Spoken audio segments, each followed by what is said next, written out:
أعوذ بالله من الشيطان الرجيم بسم الله الرحمن الرحيم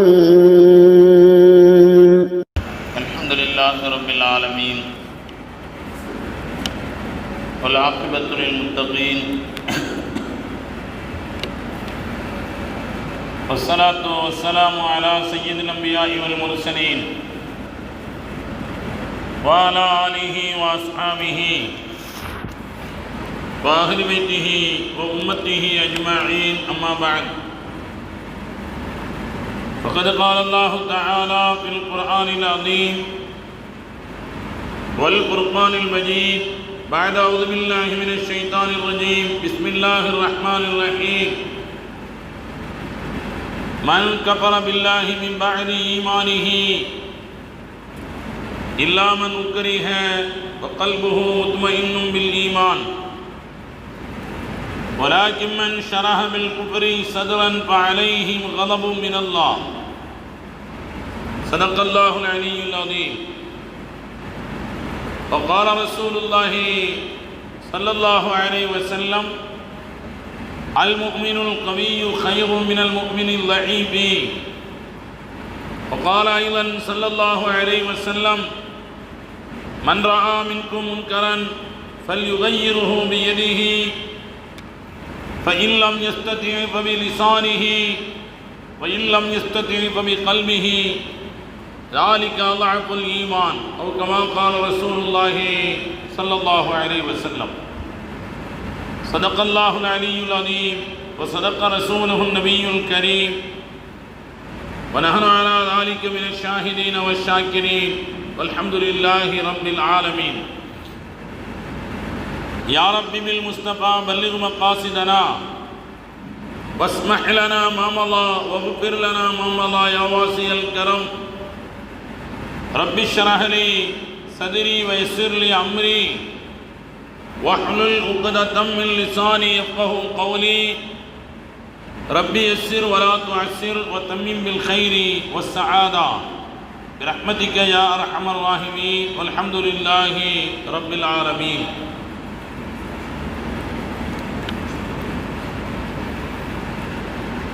புகழ் அனைத்தும் அல்லாஹ் ஒருவனுக்கே சொந்தம். சலாத்தும் சலாமும் ஷஃபீஉல் முஸ்லிமீன் ரசூல் அக்ரம் முஹம்மது முஸ்தபா ரசூலுல்லாஹி ஸல்லல்லாஹு அலைஹி வஸல்லம் அவர்களின் மீதும் அவர்களின் வழிமுறைகளை வாழ்க்கை நெறிமுறைகளை பின்பற்றி வாழ்ந்த உத்தம சத்திய சஹாபா செம்மல்கள் தாபிஈன்கள் தபஅ தாபிஈன்கள் ஷுஹதாக்கள் சாலிஹீன்கள் உலமாக்கள் முன்னோர்கள் நல்லவர்கள் நம் அனைவரின் மீதும் அல்லாஹுவின் அருளும் கிருபையும் என்றென்றும் எப்பொழுதும் குறைவின்றி நிறைவாகட்டுமாக. ஆமீன் ஆமீன்.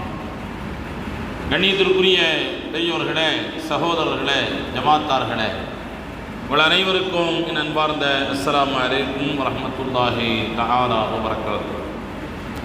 பரக்கத் மிகுந்த இந்த ஜும்மாவுடைய நாளில் அல்லாஹுவின் பேரருளாலும் பெரும் கிருபையினாலும் மலக்குமார்களின் துஆக்களையும் தனிமனித வாழ்வில் மன நிம்மதியையும் பெற்றுத்தரக்கூடிய இறை இல்லமாம் பள்ளிவாசலில் அல்லாஹ் நம் அனைவரையும் ஒன்று சேர்த்ததை போன்று நாளை மறுமையில் பாவங்களெல்லாம் மன்னிக்கப்பட்டு பரிசுத்தமானவர்களாக உயர்ந்த சொர்க்கமாம் ஜன்னத்துல் ஃபிர்தௌஸில் நம் அனைவரும் ஒன்று சேருகின்ற வாய்ப்பை அல்லாஹ் நம் அனைவருக்கும் தந்தருள் புரிவானாக. ஆமீன் என்ற துஆவோடு இந்த வார ஜும்மாவின் தலைப்பாக சர்ச்சைக்குரிய பாடல் குறிவைக்கப்படுகின்ற முஸ்லிம்கள் என்ற தலைப்பின் கீழ் ஒரு சில செய்திகளை உங்களோடு பகிர்ந்து கொள்ள நான் ஆசைப்படுகிறேன். கண்ணியத்திற்குரியவர்களே, பாராளுமன்ற கூட்டத்தொடர் நடைபெற்று வரக்கூடிய இந்த நேரத்தில் 2 நாட்களுக்கு முன்னால் வந்தே மாதரம் என்ற சர்ச்சைக்குரிய பாடல், அந்த பாடல் இனி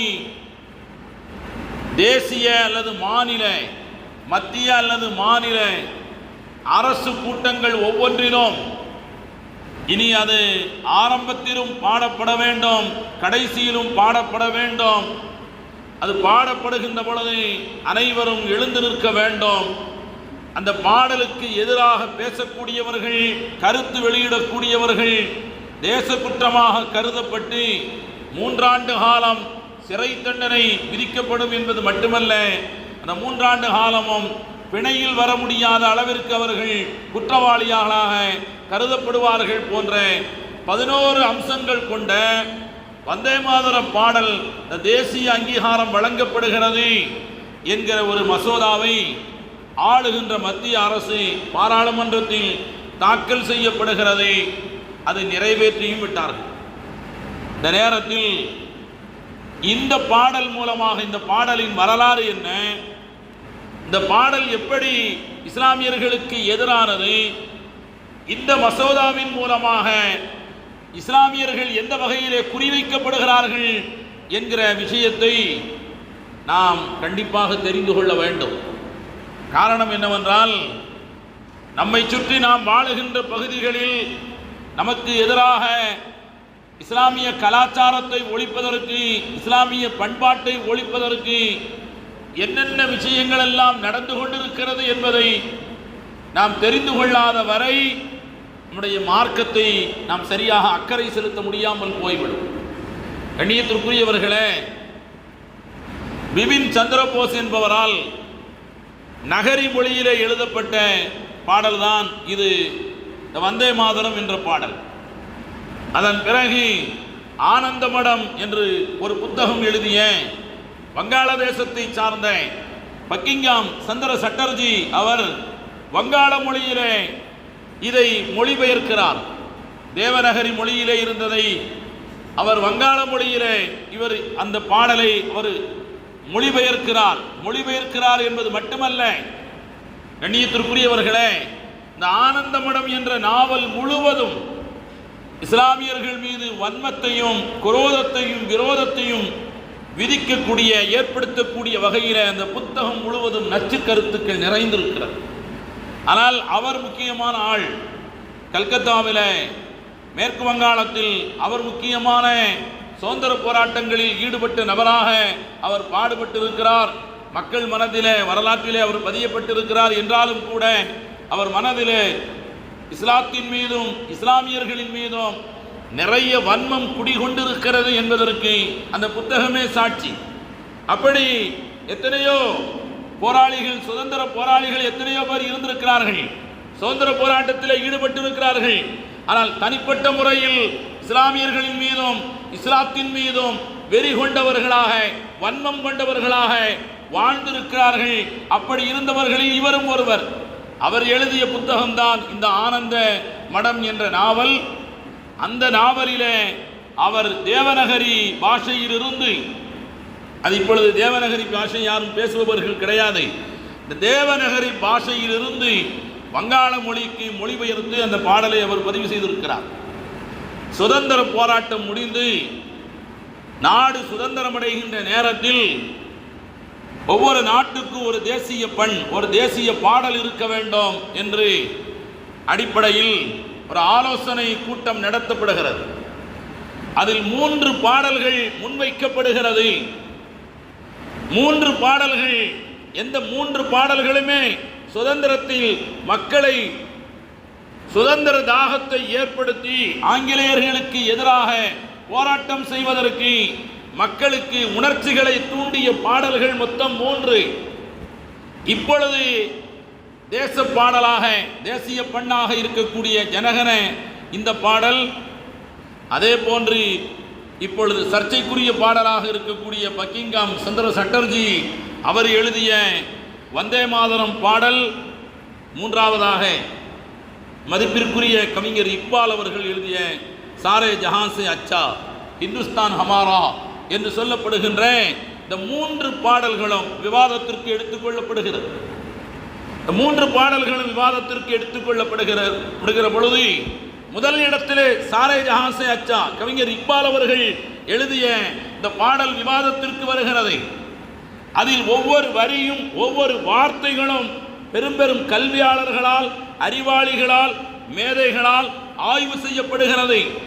நாட்டை பற்றி எழுதுகிறார், தேசத்தின் வளத்தை பற்றி எழுதுகிறார், தேசத்தில் வாழக்கூடிய பல்வேறு மக்களின் கலாச்சாரத்தை பாராட்டி எழுதுகிறார். மக்களின் மொழிகளை பற்றி எழுதுகிறார். தேச ஒற்றுமையை வலியுறுத்துகிறார். எந்த இடத்திலும் அவர் இஸ்லாத்தை புகழ்ந்தோ மற்ற மதங்களை தாழ்த்தியோ அந்த பாடலில் ஒரு வரியும் இல்லை, ஒரு எழுத்தும் இல்லை. ஆனால் எழுதியவர் பெயர் முகமது இக்பால். அதனால் அந்த பாடல் வேண்டாம் என்று நிராகரிக்கப்படுகிறது. இரண்டாவது வந்தே மாதரம். வந்தே மாதரம் என்பது ஆரம்ப காலத்தில் சுதந்திரம் பெறுவதற்கு முன்னால் அது தேசப்பண்ணாக ஆங்காங்கே ஆங்கிலேயர்களுக்கு எதிராக தேசத்தினுடைய சுதந்திர போராட்டத்தின் அந்த உணர்வை தூண்டுவதற்காக பாடப்பட்டாலும் பிரிட்டிஷார் அதை தடை செய்து வைத்திருந்தார்கள். பிறகு சில காலங்கள் கழித்து அது மீண்டும் தேசப்பண்ணாக ஒலிக்கப்பட்டாலும் அதில் ஆரம்பத்தில் ஒரு 2-4-5 வரிகள் மட்டுமே நாட்டை பற்றி, நாட்டின் இயற்கை வளங்களை பற்றி பாராட்டுவதாக இருந்தாலும் கொஞ்ச தூரம் ஒரு 7-8 வரிகள் தாண்டியதற்கு பிறகு நாட்டை, இந்திய தேசத்தை ஒரு பெண்ணாக வர்ணித்து, குறிப்பாக இந்து மத சகோதரர்கள் மேற்கு வங்காளத்தை சார்ந்தவர்கள் வணங்கக்கூடிய காளி என்ற ஒரு தெய்வத்தோடு ஒப்பிட்டு அந்த தெய்வத்தை போன்ற முழுமையான முறையில் இந்த தேசத்தை வர்ணிக்கின்ற பாடல்கள் அதில் இருக்கிறது. நாடு முழுவதும் இஸ்லாமியர்கள் கொந்தளித்தார்கள். அதனால் 1948ஆம் ஆண்டு அந்த நேரத்தில் நடைபெற்ற ஒரு பெரிய மாநாட்டில் ஆளுகின்ற காங்கிரஸ் கட்சி ஒரு முடிவு செய்தார்கள். இனி வந்தே மாதரம் பாடல் விருப்பப்பட்டால் அது சபைகளில் பாடப்படலாம். அதுவும் ஆரம்ப வரிகள், ஒரு சில வரிகள், பிரச்சனை இல்லாத அந்த வரிகள் வரை பாடலாம். பிரச்சனைக்குரிய வரிகளை இனி பாடக்கூடாது என்று அந்த இந்திய தேசிய காங்கிரஸ் கட்சியின் அகில இந்திய மாநாட்டில் தீர்மானம் நிறைவேற்றப்பட்டு இனி பிரச்சனைக்குரிய இந்த 2 பாடல்களும் சாரே ஜஹான் சே அச்சா இக்பால் அவர்கள் எழுதிய பாடலிலே எந்த பிரச்சனையும் இல்லை. ஆனால் எழுதியவர் இஸ்லாமியர் என்கிற காரணத்தினால் அதை ஏற்க மறுத்தார்கள். இதில் இஸ்லாமியர்களை நேரடியாக அவர்களுடைய ஈமானுக்கு எதிராக அவர்கள் கொண்ட கொள்கை லா இலாஹ இல்லல்லாஹ் முஹம்மது ரசூலுல்லாஹ், வணக்கத்திற்குரியவன் அல்லாஹ்வை தவிர வேறு யாரும் இல்லை, எதுவும் இல்லை என்கிற ஒரு மனிதனுடைய ஈமானை வலுப்படுத்தக்கூடிய அந்த வார்த்தைக்கு எதிராக மூமின்களை பொறுத்தவரையில், உலக முஸ்லிம்களை பொறுத்தவரையில் அவர்கள் கல்லையோ மண்ணையோ மரத்தையோ சூரியனையோ சந்திரனையோ கடலையோ மழையையோ காற்றையோ எதையும் வணங்க மாட்டார்கள். எல்லாம் ஒவ்வொன்றிற்கு காரணமாக இருக்கலாம். மனிதனின் வாழ்வாதாரங்கள் முதல் மனித வாழ்விற்கு இது அனைத்தும் காரணங்களாக இருக்கலாம். எவ்வளவு பிரம்மாண்டமான இயற்கையாக இருந்தாலும் அதை படைத்தவன் அல்லாஹ் மட்டுமே. எனவே அல்லாஹ்வை தவிர வேறு யாரையும் நாங்கள் வணக்கத்திற்குரியதாக ஏற்றுக்கொள்ளவும் மாட்டோம், எடுத்துக்கொள்ளவும் மாட்டோம் என்கிற அந்த கொள்கையில் முஸ்லிம்கள் உறுதியாக இருக்கின்ற காரணத்தினால் இந்த பாடலையும் தேசிய பாடலாக அறிவிக்க முடியாது என்று முடிவெடுத்து அதன் பிறகுதான் ஜனகணமன அந்த பாடல் தேசிய பாடலாக உருவெடுத்தது. கண்ணியத்திற்குரியவர்களே, பிறகு அது நீண்ட காலம் சர்ச்சைகளாகவே இருந்தது. சுதந்திரம் அடைந்த ஒரு சில மாதங்களில் மேற்கு வங்காளத்தில் ஒரு பெரிய மத கலவரம் ஏற்பட்டது. நவகாளி கலவரம் என்று அதை வரலாறு குறிப்பிடுகிறது. அந்த கலவரத்தினால் இந்து முஸ்லிம் பிரம்மாண்டமான ரொம்ப பெரிய ஒரு வருத்தத்திற்குரிய பெரிய உயிரிழப்புகளையும் உடைமைகளையும் சொத்துக்களையும் இழந்து, பிள்ளைகளெல்லாம் பெற்றோர்களை இழந்து அனாதைகளாகக்கூடிய ரொம்ப பெரிய ஒரு கலவரம் ஏற்பட்டது. அந்த கலவரத்திற்கு காரணம் இந்த பாடல். இந்த பாடலை யாரெல்லாம் பாடுகிறார்களோ அவர்கள் இந்திய தேசத்தின் குடிமக்கள், மேற்கு வங்காளத்தில் குடியிருக்கலாம். அந்த பாடலை பாட மறுத்தவர்கள் கொல்லப்படுவார்கள். அப்படி பாடலை மறுத்தவர்கள் கொல்லப்பட்டார்கள். அதுதான் அந்த நவகாளியினுடைய இந்த கலவரத்தின் ஒரு பெரிய காரணம். அந்த கலவரம் நடந்த நேரத்தில் தான் காந்தியடிகள் இந்த நவகாளிக்கு அவர் செல்கிறார். அங்கே சென்று இரத்த ஆறு ஓடுவதை பார்த்துவிட்டு அவர் உண்ணாவிரதம் இருக்க தொடங்குகிறார். அவருடைய பெரிய உண்ணாவிரதம் தேசிய தலைவர்களின் வற்புறுத்தலால் அவருடைய உண்ணாவிரதம் கைவிடப்படுகிறது. அதன் பிறகுதான் காந்தியடிகளின் மீது மத விரோதிகளின் பார்வை, இவர் இஸ்லாமியர்களுக்கு ஆதரவாக இருக்கிறார், அவர் இஸ்லாமியர்களுக்கு ஆதரவாக துரும்பையும் கிள்ளி போடவில்லை என்பது வேறு விஷயம். அந்த கலவரத்தில் அவர் நடுநிலையாக பாதிக்கப்பட்டவர்களின் பக்கம் நியாயம் கிடைக்க வேண்டும் என்பதற்காக வேண்டி அவர் உண்ணாவிரதம் இருந்திருக்கிறார். அந்த நேரத்தில் தான் காந்தியடிகளின் மீது அந்த மத வெறியர்களின் கோபப்பார்வை திரும்புகிறது என்பது மட்டுமல்ல, அதுவே அவருடைய கொலைக்கும் காரணமாக அமைந்தது என்று வரலாற்று ஆசிரியர்கள் சொல்கிறார்கள். அதனால்தான் பாராளுமன்றத்தில் நேற்று அதை எதிர்க்க வேண்டிய எதிர்க்கட்சிகள் தங்களுடைய எதிர்ப்பை பலமாக வெளிப்படுத்தவில்லை. இன்னும் பலமாக அவர்கள் வெளிப்படுத்தி இருந்தால் இந்த சட்டம் வருவது, இந்த மசோதா வருவது தடை செய்யப்பட்டிருக்கும். நாம் நன்றாக யோசிக்க வேண்டும். அதனால்தான் அங்கு பேசிய பாராளுமன்ற உறுப்பினர் ஒருவர் சொன்னார், இந்திய நாடு துண்டாடப்படுவதற்கு 2 காரணம். ஒன்று இந்த வந்தே மாதரம் பாடல், இன்னொன்று சாவர்கர் என்ற ஒரு தனிநபர். இந்த 2 விஷயங்கள் தான் இந்திய தேசம் துண்டாடப்பட்டு அது பாகிஸ்தானாக இந்தியாவாக பிரிந்ததற்கு இந்த 2 தான் காரணம் என்று தன்னுடைய கருத்தை பதிவு செய்கிறார். இந்த நேரத்தில் நாம் சில விஷயங்களை யோசித்து பார்க்க வேண்டும். நபி ஸல்லல்லாஹு அலைஹி வஸல்லம் அவர்களுடைய காலத்தில் ஹஜ்ரத் அம்மார் இப்னு யாசிர் ரலியல்லாஹு தஆலா அன்ஹு என்ற ஒரு சஹாபி, வரலாற்று சிறப்பு மிக்க ஒரு சஹாபி. இந்த சஹாபி எப்படிப்பட்டவர் என்று சொன்னால், அவருடைய தாயும் தந்தையும் தான் இஸ்லாத்திற்காக வேண்டி முதலாக ஷஹீதானவர்கள். இஸ்லாத்திற்கு எதிரான வார்த்தைகளை வாயளவில் கூட உச்சரிக்க மாட்டோம் என்று உயிரை கொடுத்த வரலாறு நமக்கு இருக்கிறது. நான் ஏற்கனவே ஒரு ஜும்மாவில் சொல்லி இருக்கிறேன். ஹஜ்ரத் ஹுபைப் ரலியல்லாஹு தஆலா அன்ஹு என்ற ஒரு சஹாபி, அவர் ஒரு போர்க்களத்தில், அவர் மதீனாவை சார்ந்தவர், ஹுபைப் ரலியல்லாஹு தஆலா அன்ஹு அன்சாரி. அவர் ஒரு போர்க்களத்தில் மக்காவாசிகளில் சில பேரை களத்திலே எதிர்த்து நின்று, தனிப்பட்ட முறையில் எந்த தகராறும் இல்லை, களத்திலே வந்தவர்கள் களத்திலே எதிர்த்து நின்று அவர்களை அவர் கொன்று விடுகிறார். ஒரு சந்தர்ப்பத்தில் அவர் கைது செய்யப்படுகிறார். ஹுபைப் ரலியல்லாஹு தஆலா அன்ஹு அவர்களை அவரோடு சேர்ந்த இன்னொரு 2 சஹாபாக்களையும் ஏமாற்றி கைது செய்கிறார்கள். ஹுபைப் ரலியல்லாஹு தஆலா அன்ஹு அவர்கள் அடிமையாக மக்காவிலே ஏலமிடப்படுகிறார். அவரால் கொல்லப்பட்ட ஒரு நபரின் குடும்பத்தார்கள் அவரை பழிவாங்க வேண்டும் என்பதற்காக வேண்டி பெரும் விலை கொடுத்து அவரை விலைக்கு வாங்குகிறார்கள். ஹஜ்ரத் ஹுபைப் ரலியல்லாஹு தஆலா அன்ஹுடைய வரலாறு புகாரி முஸ்லிம் போன்ற நூலிலே சொல்லப்படுகிறது.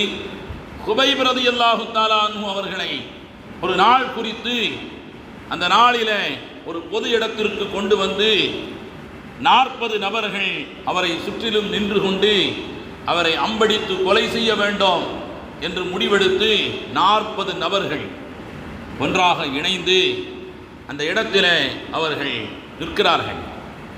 புகாரி ஷரீஃபில் ரொம்ப ஆச்சரியமான தகவல்கள் எல்லாம் அந்த நேரத்தினுடைய இந்த சஹாபிக்கு நடந்த ஆச்சரியமான தகவல்கள் எல்லாம் பதிவு செய்யப்படும்.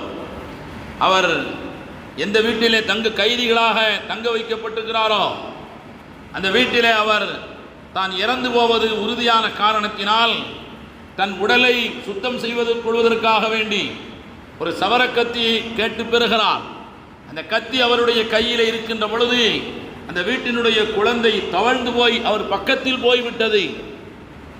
அவர் கைதி, கொல்ல வேண்டும் என்பதற்காக வேண்டியே நிறைய காசு பணம் கொடுத்து அவரை விலைக்கு வாங்கியிருக்கிறார்கள்.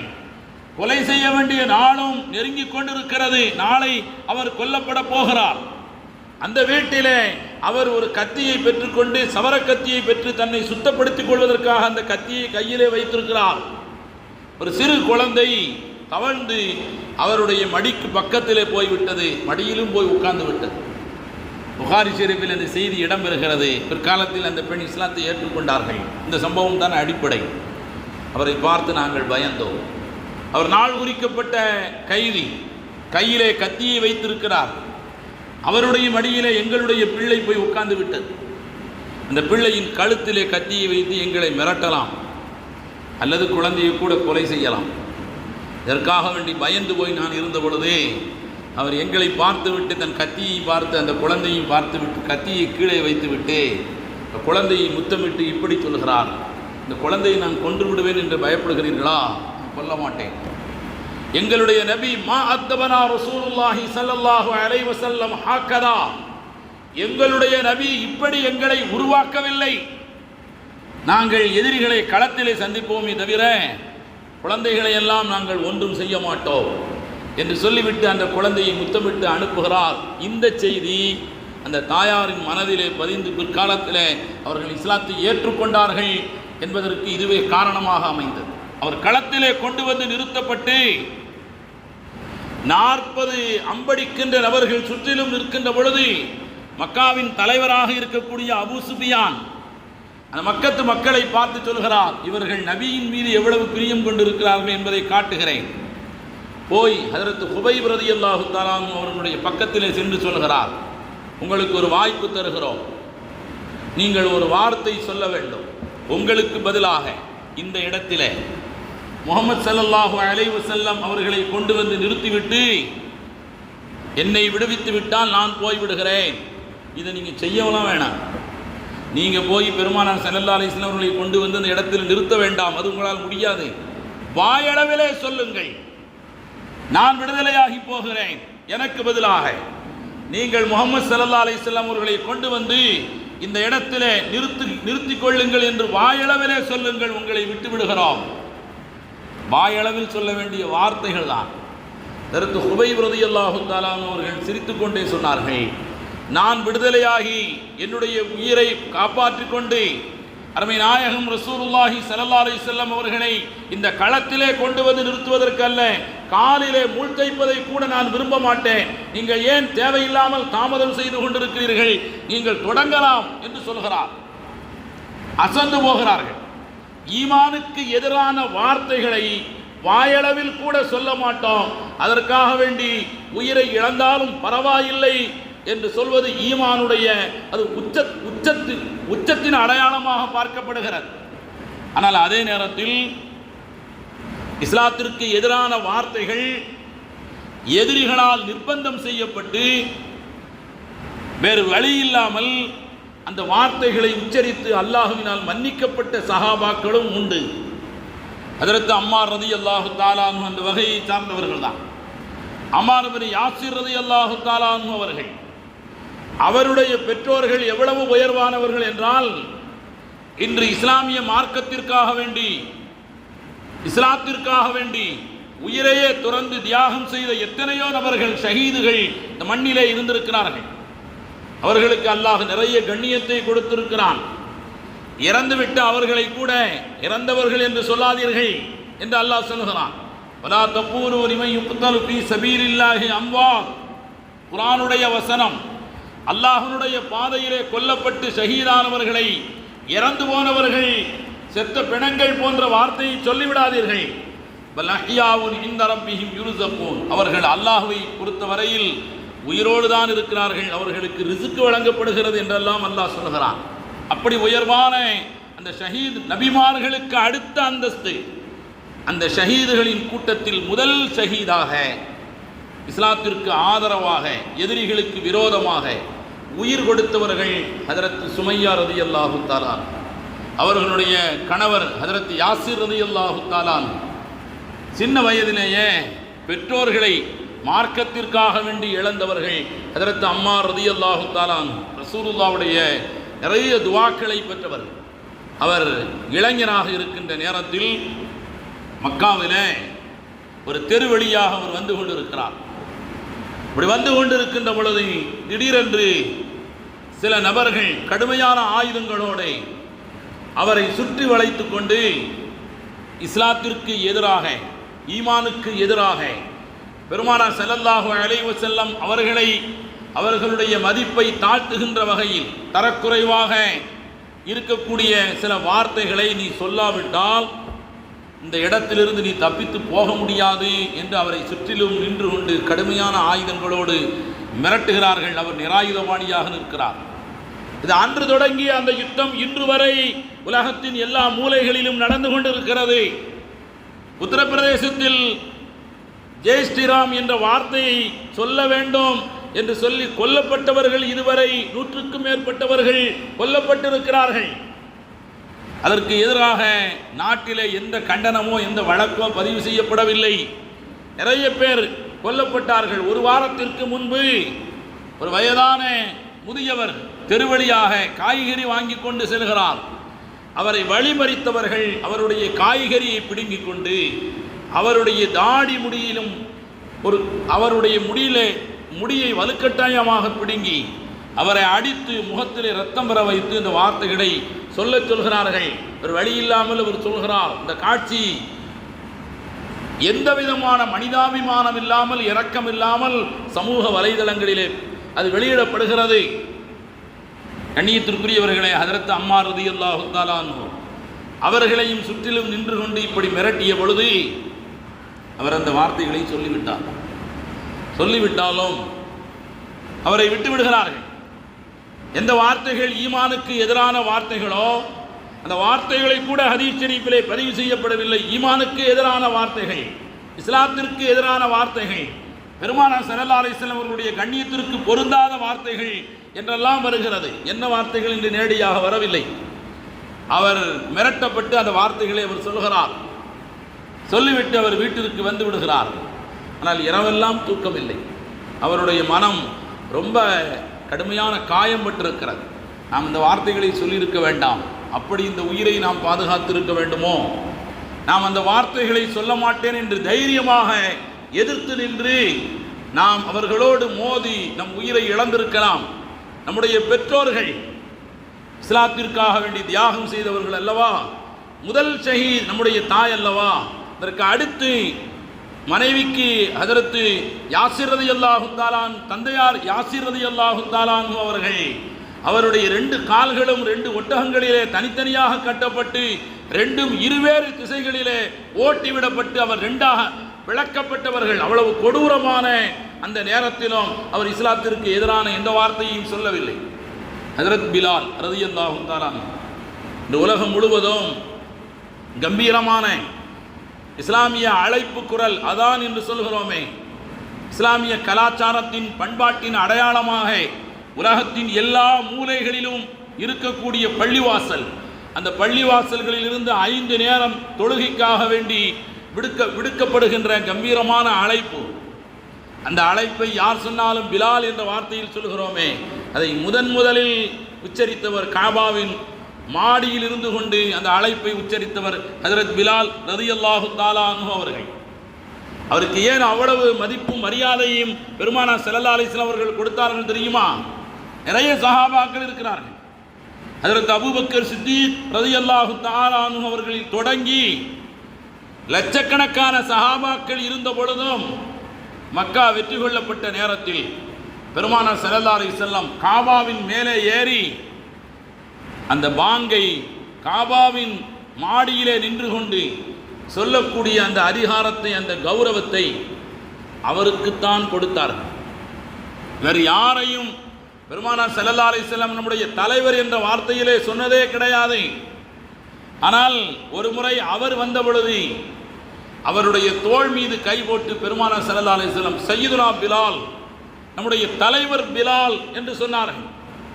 ஒரு பெரிய சபையிலே லட்சக்கணக்கான மக்கள் கூடியிருக்கின்ற ஒரு சபையில் ஒரு சஹாபி ஒரு குழந்தையை கொண்டு வந்து கலீஃபா உமர் ரலியல்லாஹு தஆலா அன்ஹு அவர்களிடத்தில் இந்த குழந்தைக்கு ஏதாவது நல்ல பெயரை சூட்டுங்கள் என்று சொன்ன பொழுது உமர் ரலியல்லாஹு தஆலா அன்ஹு அவர்கள் இப்படி பெயர் சூட்டினார்கள், சம்மைத்துஹு பிஸ்மி சய்யிதுனா பிலால், இந்த குழந்தைக்கு நம்முடைய தலைவர் பிலால் ரலியல்லாஹு தஆலா அன்ஹு அவர்களுடைய பெயரை சூட்டுகிறேன் என்று சொன்னார்கள். இவ்வளவு சிறப்பும் அவருக்கு ஏன் கிடைத்தது? கண்ணியத்திற்குரியவர்களே, அவர் கீழே பூமியிலே பரப்பப்பட்ட நெருப்பு கங்குகளிலே அவர் தூக்கி போடப்பட்ட பொழுதும் இஸ்லாத்திற்கு எதிரான எந்த வார்த்தைகளையும் சொல்லாமல் அஹதுன் அஹதுன் என்ற வார்த்தையை மட்டுமே சொன்னார். இந்த வார்த்தைகளுக்காக வேண்டி அவர் கொடுமைப்படுத்தப்பட்டார். அந்த கொடுமைகளை அவர் சகித்து கொண்டார். அதனால் அவருக்கு இவ்வளவு கண்ணியத்தை, மதிப்பை, மரியாதையை மார்க்கம் கொடுத்து அழகு பார்த்தது. ஆனால் அதே நேரத்தில் இதையெல்லாம் நினைத்து பார்த்த அம்மார் ரலியல்லாஹு தஆலா அன்ஹு தூக்கம் வராமல் புரண்டு கொண்டிருக்கிறார். காலையில் சுபுஹ் தொழுகைக்கு பெருமானார் ஸல்லல்லாஹு அலைஹி வஸல்லம் அவர்களோடு ஜமாத்திலே இணைகிறார். இணைகின்ற பொழுது அதுவரை கவலையோடு நிற்கிறார். அருமை நாயகம் ரசூலுல்லாஹி ஸல்லல்லாஹு அலைஹி வஸல்லம் குர்ஆனுடைய ஒரு வசனத்தை ஓதுகிறார்கள். அந்த வசனத்தை கேட்டதற்கு பிறகுதான் அவர் மன நிம்மதி அடைகிறார். அந்த வசனம் பயானுடைய ஆரம்பத்தில் நான் குறிப்பிட்டேன். பெருமானார் ஸல்லல்லாஹு அலைஹி வஸல்லம் அவர்கள் ஓதுகிறார்கள், மன் கஃபர பில்லாஹி மின் பஅதி ஈமானிஹி, ஈமான் கொண்டதற்கு பிறகு யார் காபிராகி விட்டார்களோ அவர்களை எச்சரிக்கின்ற ஒரு வசனம். லா இலாஹ இல்லல்லாஹ் முஹம்மதுர் ரசூலுல்லாஹ் என்ற கலிமாவை சொல்லி, அந்த கலிமாவை சொல்லி இஸ்லாத்தை ஏற்றுக்கொண்டதற்கு பிறகு உலக ஆதாயங்களுக்காக வேண்டி அந்த மார்க்கத்தை துறந்துவிட்டு காபிராக போகக்கூடிய மனிதர்களை எச்சரிக்கக்கூடிய வசனம். மன் கஃபர பில்லாஹி மின் பஅதி ஈமானிஹி என்று தொடங்குகின்ற ஒரு வசனம். இந்த வசனத்தை நபி ஸல்லல்லாஹு அலைஹி வஸல்லம் அவர்கள் ஓதத் துவங்குகிறார்கள். இந்த வசனத்தில் அல்லாஹு தஆலா சொல்கிறான், யார் இது போன்று ஈமானை இழந்து நிற்கிறார்களோ அவர்களுக்கு கடுமையான தண்டனை உண்டு, அவர்கள் மறுமையை விட உலகம் போதும் என்று தேர்ந்தெடுத்து கொண்டார்கள் என்றெல்லாம் அல்லாஹ் அந்த வசனத்தில் சொல்கிறான். ஆனால் அந்த வசனத்தின் இடையிலே ஒரு செய்தி வரும், இல்லாமல் உக்ரிஹ, எதிரிகளால் நிர்பந்திக்கப்பட்டவர்களை தவிர, எதிரிகளால் நிர்பந்திக்கப்பட்டவர்களை தவிர, வகல்புஹு முத்மஇன்னும் பில் ஈமான், ஆனால் அப்படி நிர்பந்திக்கப்பட்ட நேரத்திலும் அவருடைய வாய்தான் இஸ்லாத்திற்கு எதிரான வார்த்தைகளை சொல்லியது. அவருடைய கல்பு, அவருடைய இதயம் ஈமான் விஷயத்தில் மன நிம்மதியோடு இருக்கிறது, அதில் எந்த தடுமாற்றமும் இல்லை, நிம்மதியாக இருக்கிறது.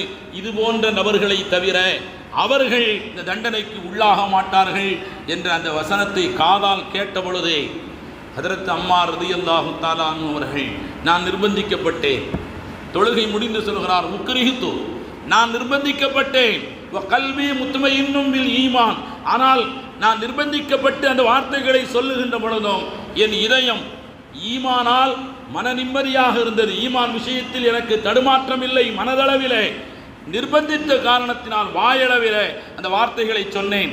என்னைத்தான் அல்லாஹ் இந்த வசனத்திலே குறிக்கிறான் என்று அவர் சப்தமிட்டு சொன்னார்கள் என்று வரலாறு நமக்கு சொல்லுகிறது. கண்ணியத்திற்குரியவர்களே, இந்த நாட்டில் ஒவ்வொரு இதில் ஏதாவது சட்டம் கொண்டு வந்ததற்கு பிறகு பொது இடங்களில் இந்த பாடல் பாடப்படுகின்ற பொழுது அதை எதிர்க்கின்ற முஸ்லிம்கள் அல்லது மற்றவர்கள் 3 ஆண்டு காலம் சிறை தண்டனை விதிக்கப்படும்.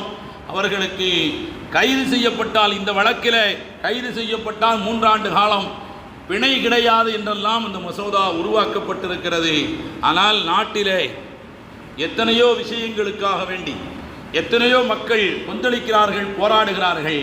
ஆனால் இது இஸ்லாமியர்களுக்கு மத்தியில் எந்த தாக்கத்தையும் இதுவரை ஏற்படுத்தவில்லை என்பது ரொம்ப கவலையான விஷயம். நாம் கொஞ்சம் சிந்தித்து பார்க்க வேண்டும். பெருமானார் ஸல்லல்லாஹு அலைஹி வஸல்லம் அவர்கள் ஒரு நல்ல உதாரணம் சொல்லி தந்தார். சஹாபாக்களை பார்த்து சொன்னார்கள், ஒரு காலம் வரும், அந்த காலத்தில் உணவு தட்டு தயாராக வைக்கப்பட்டு விருந்தாளிகள் அழைக்கப்படுவதை போன்று உங்களுக்கு எதிராக மற்றவர்கள் கூட்டம் கூட்டமாக அழைக்கப்படுவார்கள். பகிரங்கமாகவே நடக்கிறது. இஸ்லாத்திற்கு எதிராக இஸ்லாமியர்கள் அழிக்கப்பட வேண்டும், இஸ்லாம் அழிக்கப்பட வேண்டும் என்று மறைமுகமாக அல்ல, பகிரங்கமாகவே அழைப்பு விடுக்கப்படுகிறது. நபி இந்த உதாரணம் சொன்னார்கள். உணவு தட்டு தயாராக வைக்கப்பட்டு வெளியிலே சாப்பிட காத்திருக்கக்கூடியவர்களுக்கு அழைப்பு விடுக்கப்படுவதை போன்று உங்களுக்கு எதிராக சமுதாயங்கள் ஒன்று திரட்டப்படும். மக்கள் அந்த உணவு தட்டிலே வந்து குவிவதை போன்று உங்களுக்கு எதிராக மக்கள் ஒன்று சேர்வார்கள் என்று சொன்ன பொழுது ரசூலுல்லாஹி ஸல்லல்லாஹு அலைஹி வஸல்லம் அவர்களிடத்திலே சஹாபாக்கள் கேட்டார்கள், ஃபபி கில்லத்தில் லனா யா ரசூலல்லாஹ், அந்த நேரத்தில் நாங்கள் மைனாரிட்டியாக இருக்கின்ற காரணத்தினால் அப்படி நடக்குமோ, நாங்கள் ரொம்ப குறைவாக இருப்போமோ என்று சொன்ன பொழுது நபி ஸல்லல்லாஹு அலைஹி வஸல்லம் அவர்கள் சொன்னார்கள், லா, இல்லை, அன்தும் உஸாஉன் க உஸாஇ ஸைலி, நீங்கள் கடலின் நுரையை போன்று நிறையவே இருப்பீர்கள். கடலின் நுரையை போன்று நீங்கள் எண்ணிக்கை அளவில் நிறையவே இருப்பீர்கள். இந்தியாவில் நாம் எத்தனை சதவீதம் இருக்கிறோம், எத்தனை கோடி மக்கள் நாம் இருக்கிறோம். ஆனாலும் நமக்கு எதிராக உணவு தட்டுக்கு அழைக்கப்படுகின்றவர்களை போன்று எதிரிகள் ஒன்று திரட்டப்படுவார்கள். பிறகு ஏன் நீங்கள் இப்படி பாதிக்கப்படுகிறீர்கள் என்று சொன்ன பொழுது நபி ஸல்லல்லாஹு அலைஹி வஸல்லம் அவர்கள் சொன்னார்கள், யதுகுலு ஃபீ குலூபிக்கும் அல் வஹன், உங்களுடைய இதயங்களிலே வஹன் நுழைந்துவிடும் என்று சொன்னார். ஒரு புதிய வார்த்தையை அறிமுகப்படுத்தினார். அதுவரை சஹாபாக்கள் காதால் கேட்காத ஒரு வார்த்தை, அல் வஹன். உங்களுடைய இதயங்களிலே வஹன் நுழைந்துவிடும் என்று சொன்னார்கள். வமல் வஹனு யா ரசூலல்லாஹ், வஹன் என்றால் என்ன என்று கேட்ட பொழுது ரசூலுல்லாஹி ஸல்லல்லாஹு அலைஹி வஸல்லம் ரொம்ப அழகாக விளக்கம் சொன்னார்கள். ஹுப்பு துன்யா வ கராஹியத்துல் மௌத், உலகத்தை நேசிப்பதும் மரணத்தை வெறுப்பதும் என்று சொன்னார். நான் மரணித்திடக்கூடாது, எனக்கு எதுவும் நடந்துவிடக்கூடாது, நான் நீண்ட காலம் நிம்மதியாக வாழ வேண்டும். உலகத்தின் மீது கொண்ட ஆசையும் மரணத்தின் மீது கொண்ட வெறுப்பும் இந்த ரெண்டும் சேர்ந்ததற்கு ஒரே வார்த்தை வஹன். உலக முஸ்லிம்களின் இதயத்திலே அது நுழைந்துவிடும். அதனால் அவர்களுக்கு எதிராக நடைபெறக்கூடிய எந்த விதமான நடவடிக்கைகளுக்கும் அவர்கள் எதிர்த்து நிற்க மாட்டார்கள் என்ற ஒரு கவலையான செய்தியையும் பெருமானார் ஸல்லல்லாஹு அலைஹி வஸல்லம் அவர்கள் சொன்னார்கள். அல்லாஹ் பாதுகாக்க வேண்டும். இது போன்ற மோசமான நெருக்கடிகளை விட்டோம், மோசமான நிலைகளை விட்டோம். அல்லாஹ் நம்மையும் நம்முடைய பிள்ளைகளையும் எதிர்கால சந்ததிகளை நினைத்தால், இந்த நாட்டில் இஸ்லாமியர்களுடைய குழந்தைகள் எதிர்காலத்தில் நினைத்தால் உண்மையிலேயே ரொம்ப கவலையும் அச்சமுமாக இருக்கிறது. அல்லாஹ் பாதுகாக்க வேண்டும். எல்லோரும் எல்லா விதமான உரிமைகளோடும் வாழுவதை போன்று நாமும் நம்முடைய உரிமைகளோடு நிம்மதியாக வாழக்கூடிய வாய்ப்பை அல்லாஹ் நம் அனைவருக்கும் தந்தருள் புரிவானாக. ஆமீன். வாஹிர் தஅவானா அல்ஹம்துலில்லாஹி ரப்பில் ஆலமீன்.